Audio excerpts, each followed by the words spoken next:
உன்னை காணாத கண்ணும் கண்ணல்ல, உன்னை எண்ணாத நெஞ்சும் நெஞ்சல்ல, உன்னை எண்ணாத நெஞ்சும் நெஞ்சல்ல. சார் எக்ஸ்கியூஸ் மீ, யா, இங்க வளையமாலை சின்னச்சாமின்னு ஒருத்தர் அட்மிட் பண்ணிருக்காங்க.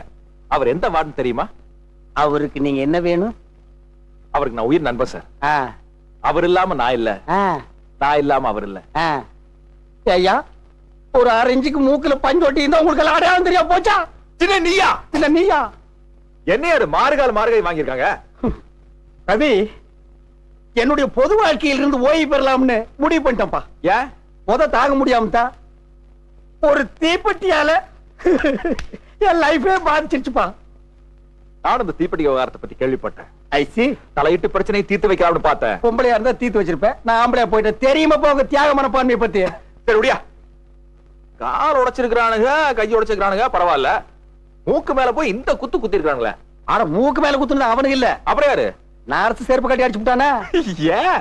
எத்தனை நாளைக்கு தான் போறதுக்கா? போகும்போது வரும்போது சும்மா சொரன்னா கழட்டிட்டு அடிச்சிருக்கா. அது எங்கேயோ ஒரு ஓரத்துல ஆணி இருந்து மூக்க கழிச்சிருச்சு. ஆடா, அது விடுப்பா, சாதாரணம். கோட்டை இருந்தா கூட அடிக்கணும்.